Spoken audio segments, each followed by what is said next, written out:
Bonjour à tous, on se retrouve pour notre second portrait vert en présence de Emma Fourreau, eurodéputée. Et nous allons parler maritime, parler Union Européenne et parler climat. Emma, je commence par te demander de te présenter brièvement. Vas-y. Moi, c'est Emma Fourreau, je suis effectivement députée française au Parlement européen pour la France insoumise et je suis une activiste pour l'océan, pour la justice sociale et climatique. Tu as été élue en juin 2024 dernier, donc c'est relativement récent.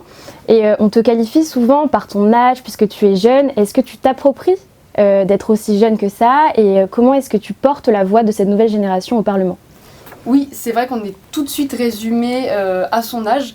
Là où, par exemple, un vieil homme, on ne le résumerait pas à ça, et quand il prend la parole, on ne va pas considérer que ce qu'il dit, on ne va pas généraliser en disant tous les vieux sont comme ça. S'il dit une connerie, on ne va pas lui dire ah mais les vieux vraiment c'est n'importe quoi. C'est l'individu en question qui a fait une boulette ou qui a dit n'importe quoi, alors que quand on est jeune, tout de suite on a sur ses épaules toutes les jeunesses. Parce qu'on considère que un jeune, c'est un jeune, et c'est pas quelqu'un qui a des positions politiques. Et moi, ce que je dis souvent, c'est qu'il n'y a pas une jeunesse unifiée, il y a des jeunesses. Et donc c'est vrai que on sent un peu ce poids, parce qu'il y a très peu de jeunes au Parlement européen, on est tout de suite renvoyé à ça. En plus, quand on est une femme, on cumule deux handicaps, à la fois d'être jeune et d'être une femme, et donc tout de suite, il y a une présomption d'incompétence, il y a un peu de condescendance. Moi, je compte pas le nombre de fois où on me demande si je suis stagiaire. Donc on me propose une réduc d'1 € à la cantine parce qu'en tant que stagiaire je suis en mode non en fait je suis députée, et c'est pas, les gens ne pensent pas à mal, on s'excuse tout de suite, mais c'est vrai que quand c'est tous les jours, on se sent moins légitime facilement parce qu'on se dit mais en fait à chaque fois je dois reprouver que oui je suis députée, que je suis là pour voter les lois comme les autres, et donc c'est vrai qu'on a aussi la tentation de vouloir travailler 2 fois plus pour prouver qu'on mérite d'être là, qu'on a quelque chose à apporter, ou on va se remettre en question beaucoup plus facilement. Par exemple, je maîtrise pas très bien l'anglais, et donc à chaque fois je m'excuse en mode je suis désolée, je parle pas bien anglais, et j'en parlais avec la plus jeune députée européenne qui est une écolo autrichienne, et elle me disait mais tu crois que les vieux qui ont un accent horrible ils s'excusent ? Non, ils s'excusent pas, donc toi t'as pas à t'excuser non plus. Mais c'est vrai que c'est un peu plus difficile, et en même temps ça me va de montrer que les jeunes ils ont une voix à porter, que la plupart des jeunes sont à l'avant-garde sur les combats contre le dérèglement climatique, pour l'égalité des droits. On est quand même une génération qui est extrêmement féministe, qui est extrêmement écologique par rapport aux générations d'avant, donc c'est aussi important de montrer qu'on a des choses à dire et que je suis là pour aider ces combats au Parlement européen. Oui, on comprend que c'est assez une pression d'être assimilée à être une jeune femme alors que ce ne devrait pas être le cas. Mais c'est aussi une force parce que vous portez les questions climatiques d'un point de vue plus... Pardon, désolée, je sais pas pourquoi je bug. Mais plus urgent aussi parce qu'on sait que c'est pas que notre avenir mais notre présent aussi. Oui, et vous parlez de connaissance de cause puisqu'on est la génération future déjà. On prépare les autres générations, et parler de la question climatique, c'est pas beaucoup de personnes qui le font au Parlement. Et je voulais vous parler justement du Parlement. Pourquoi avoir décidé de se présenter à une élection européenne, et qu'est-ce que vous en retenez plutôt que l'échelle nationale ? Déjà, il faut pouvoir expliquer que tout ce qui se passe au niveau de l'Union européenne impacte directement les citoyens et les citoyennes français, parce qu'au niveau de l'Europe, par exemple, on a ce carcan austéritaire, qu'on a des politiques extrêmement violentes socialement et extrêmement violentes aussi écologiquement, parce que justement on met aucun argent sur la table en France pour lutter contre le dérèglement climatique, parce que c'est un peu une consigne de Bruxelles qu'appliquent gentiment tous les ministres de l'économie. Donc c'est aussi montrer que le combat pour la vie des gens en France se passe aussi à Bruxelles, mais expliquer que par exemple le prix de nos factures d'électricité en France est directement lié à ce qu'on vote à Bruxelles.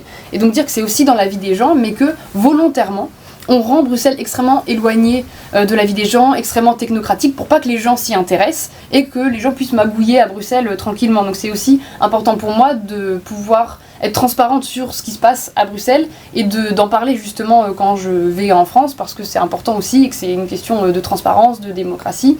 Mais il y a aussi des enjeux qui sont plus forts dans l'Union européenne qu'en France, et c'est des enjeux qui, moi, me concernent, à savoir les questions d'océan et de pêche. C'est surtout traité au niveau européen plus qu'au niveau français.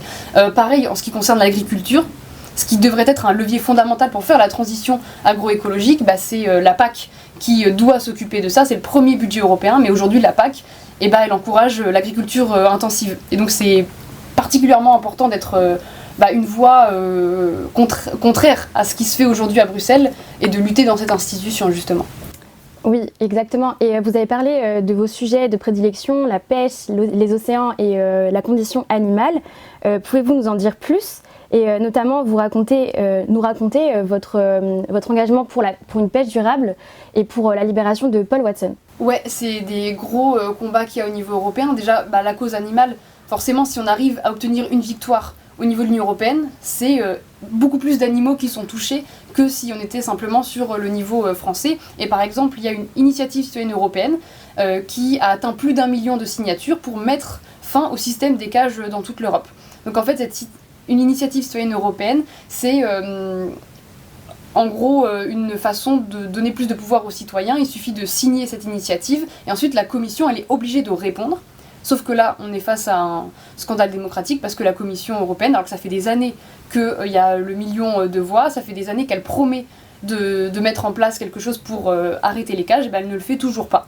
Et donc c'est hyper important aussi de rappeler la Commission à ses engagements et de ne pas lâcher justement ce sujet et de montrer qu'il y a des députés qui se font le relais de ce million de citoyens et de citoyennes pour lutter pour ça, parce qu'on parle de 300 millions d'animaux qui sont chaque année enfermés dans des cages en Europe, et quand on parle de cages, c'est des conditions absolument terribles. Il y a L214 qui a montré des images de lapins qui vivent au milieu de leurs congénères qui sont en train de pourrir parce qu'ils sont morts, ils peuvent pas se mettre debout sur leurs pattes, c'est vraiment des conditions qui sont inacceptables. Quand on parle d'Union européenne, qu'on associe au progressisme, etc., on ne peut pas accepter de traiter les animaux comme ça. Évidemment, la question sociale est très importante, mais la façon dont on traite les animaux a aussi des répercussions après dans la façon dont on traite les humains, et donc c'est important aussi de se pencher sur ce sujet, de ne pas considérer que c'est un petit sujet. Et par ailleurs, il y a 86% des Européens qui sont pour la fin des cages, donc on voit qu'il y a presque un consensus, mais que la Commission, elle bloque. J'ai peut-être abordé trop de sujets, mais pour revenir à votre rencontre avec Paul Watson, est-ce que vous pouvez nous expliquer un peu plus ce que vous avez mené au sein de l'Union européenne ? Ouais, donc Paul Watson, c'est le fondateur de Sea Shepherd, qui a été arrêté par la police groenlandaise en juillet dernier. Arrêté pourquoi ? Parce que tout simplement, il défendait le droit international, il faisait appliquer le droit international et il protégeait des baleines. Et évidemment, le Japon n'était pas content de ça, parce que c'est une nation baleinière qui justement chassait des baleines dans un sanctuaire. Donc c'est absolument illégal de chasser des baleines dans un sanctuaire. Et donc ils ont décidé d'avertir le Danemark pour qu'ils magouillent ensemble pour arrêter Paul Watson. Et donc moi j'ai commencé au début par juste écrire des lettres, interpeller la commission, interpeller la première ministre du Danemark, interpeller le ministre de la justice au Danemark, etc. Et voyant qu'on me répondait, mais en mode merci pour votre intérêt, je m'en tape, je me suis dit bon, c'est quoi le prochain truc à faire pour mettre de la lumière sur la situation sur Paul Watson, pour montrer que politiquement on n'est pas tous d'accord et qu'il y a plein de politiques qui sont contre son incarcération, et dire en fait sauver des baleines c'est pas un crime, il a rien à faire en prison au Groenland à Nuuk, c'est totalement lunaire. Vraiment je me disais mais c'est le monde à l'envers quoi, c'est le Japon qui devrait payer, c'est pas Paul Watson. Et donc on s'est dit le prochain truc c'est d'aller le voir là-bas. Et j'ai profité d'un voyage que j'avais à faire au Conseil nordique en Islande, parce que je suis dans la délégation justement avec les pays nordiques, et en fait l'Islande c'est l'avant-dernière étape avant d'aller à Nuuk au Groenland, donc ça faisait sens pour moi de prolonger justement mon déplacement jusqu'au Groenland, et donc j'ai pu le voir en prison pendant 2 heures. Au début, ils voulaient absolument pas me laisser rentrer, ils étaient là en mode « Ah, c'est dommage, il n'y a pas de salle de visite pour voir Paul Watson, repasser lundi », je suis en mode « lundi, je suis dans un avion, je suis pas venue ici pour ne pas le voir », et donc c'est en insistant, en passant des appels, en montrant mon badge de député, que finalement ils ont dit « Oh, il y a une salle qui s'est libérée », elle a jamais été occupée, mais au moins on a pu lui parler, et c'était impressionnant, parce que c'est quelqu'un évidemment que je suis depuis toute petite, et donc le voir là en prison, il y a une connexion qui se fait pas, tu dis « Qu'est-ce qu'il fait ici ?»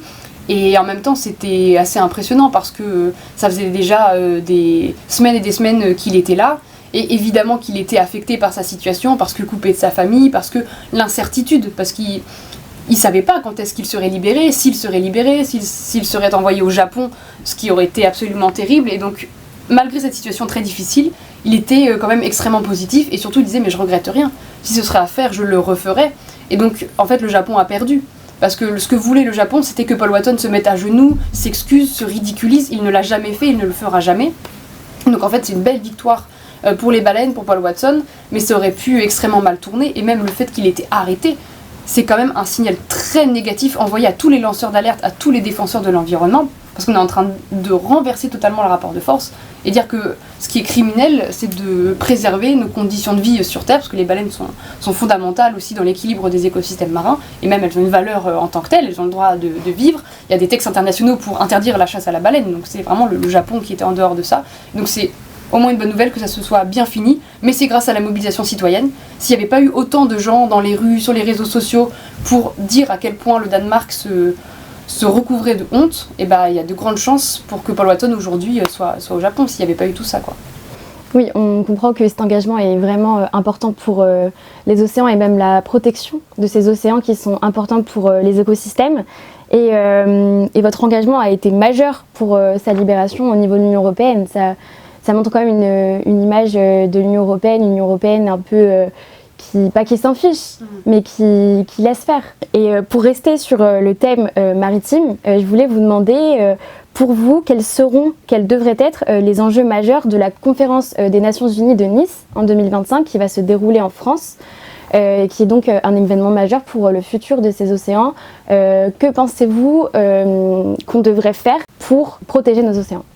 Déjà, c'est un honneur pour la France de pouvoir accueillir cette conférence des Nations Unies sur un sujet aussi fondamental et en pleine décennie de l'océan décrétée par les Nations Unies. Donc c'est hyper important qu'on puisse faire des annonces extrêmement fortes à l'occasion de ce sommet, que ce soit pas juste de l'affichage et du blue washing, mais que par exemple, je propose comme ça, qu'on arrête de faire du chalutage de fond dans les aires marines protégées. Ce qui serait absolument logique. Là, on parle d'aires marines protégées, alors qu'on peut faire n'importe quelle activité destructrice dans ces aires marines. Donc, il faudrait réellement pouvoir les protéger. Donc, ça fait partie des mesures qu'Emmanuel Macron, la France, devrait proposer. Moi, ce qui m'inquiète, par contre, c'est de voir que, alors même qu'on accueille ce sommet cette année, on n'est plus de ministère de la mer. C'est-à-dire que maintenant, c'est Agnès Pannier-Runacher qui se prend la mer, la forêt, la biodiversité, la transition écologique. Donc on a supprimé un ministère, alors même que Macron a dit que c'était l'année de l'océan. C'est hyper inquiétant de voir ces signaux-là qui vont pas du tout dans le bon sens. Mais du coup, d'où l'intérêt de soutenir les associations qui se mobilisent pour justement proposer des mesures fortes à mettre en place, dire vraiment que la surpêche aujourd'hui c'est la principale menace qui pèse sur les océans et que si on veut préserver ne serait-ce même que l'activité de la pêche, il faut pêcher beaucoup moins parce que si on laisse pas le temps aux populations de poissons de se renouveler, demain on pourra plus pêcher parce qu'il y aura plus de poissons. On dit souvent que d'ici 2050 il y aura plus de plastique que de poissons dans les océans. C'est lunaire et c'est ce qui est en train d'arriver parce que on veut pas revoir nos quotas, revoir nos façons de pêcher, etc. Oui, c'est vraiment super important et l'incohérence de supprimer le ministère de la mer, alors même qu'en décembre dernier, Fabrice Loher a fait voter au niveau européen des quotas de pêche, c'est vraiment incohérent. Mais bon, passons. On va finir cette interview par une seule dernière question rapide. Comment et par quels moyens, d'après vous, la révolution écologique devrait-elle passer ? Par la rupture avec tout ce qui se fait aujourd'hui. Aujourd'hui, on est vraiment dans l'hyper-capitalisme débridé qui vraiment détruit la planète parce qu'on fait passer les profits avant la vie des gens. Et quand on parle justement de transition écologique, ça commence par notre mobilisation, par la pression qu'on doit mettre sur notre gouvernement et par aussi souvent, quand on lit les rapports du GIEC, on devient complètement dépressif. On se dit on est foutu. Mais en fait, c'est encore pire de se dire on est foutu et on fait rien. C'est justement en luttant qu'on trouve aussi de la joie, de l'espoir. En luttant collectivement, on se dit que c'est pas perdu parce que la seule lutte qui est perdue d'avance, c'est celle qu'on mène pas. Et donc ça commence à l'échelle individuelle, mais sans culpabiliser les gens parce que c'est pas le problème, c'est pas si... En fait, souvent, on fait penser que les pollutions sont dues aux gens qui achètent mal, qui consomment mal. Alors qu'aujourd'hui, si les gens achètent de la merde, c'est parce qu'ils ont des salaires beaucoup trop bas pour acheter mieux. Donc, la chose à changer, c'est l'appareil de production, de consommation. Et donc, moi, je pense que ça passe par le fait de destituer Macron et de mettre une autre politique en place. Et que si la France arrive à faire cette transition, elle influencera le reste du monde. Parce que la France est toujours extrêmement regardée. Et donc, on compte beaucoup sur nous. On a une gauche radicale forte qui est capable de changer de logiciel. Le capitalisme, en fait, c'est totalement... En fait, il ne peut pas tenir parce qu'on est une planète qui n'est pas capable de supporter ce mode de production. Donc, en fait, il faut juste tourner la page de ça et créer de nouveaux emplois dans de nouveaux domaines. C'est hyper positif. Souvent, on pense que changer de système, c'est dangereux, on ne sait pas où on va, mais au contraire, c'est enthousiasmant parce qu'on a tout à refaire. On a des gens brillants pour le faire. On a plein d'idées de solutions, mais il faut les mettre en place. Merci beaucoup pour cette réponse et pour cet échange en entier. Merci de nous éclairer sur tous ces sujets. À la prochaine fois pour un portrait vert.